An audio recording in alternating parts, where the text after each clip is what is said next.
कभी उम्मीद मत छोड़ो। एक बार की बात है, एक बड़ा सा पानी का नाव जिसमें कि लोग सफर कर रहे थे, वो पानी में डूब जाती है।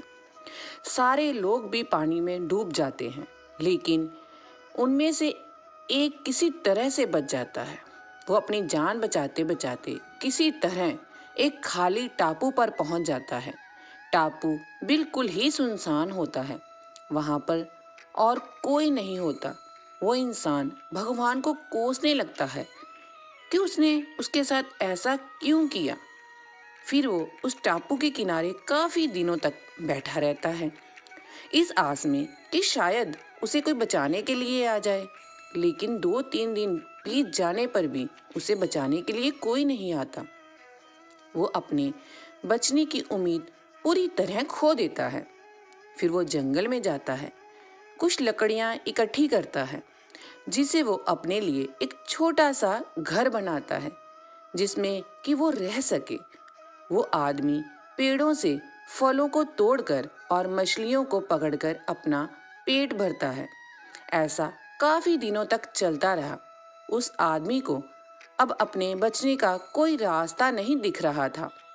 एक दिन जब जंगल में कुछ खाने की तलाश के लिए निकला, तब उसी समय बिजली गिरने की आवाज आई।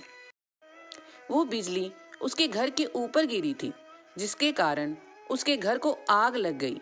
वो आदमी भगवान को कोसने लगता है कि उसने छोटा सा घर बनाया, वो भी जल गया। अब वो क्या करेगा। वो अपनी किस्मत को दिन भर कोसता रहा। फिर उस टापू के किनारे के पास ही सो गया। अचानक उसे एक नाव की आवाज सुनाई दी, जिससे उसकी अनकही नींद खुल गई। तो उसने देखा कि एक नाव उसके पास आ रही थी। वो जोर जोर से उस नाव को मदद के लिए पुकारने लगा।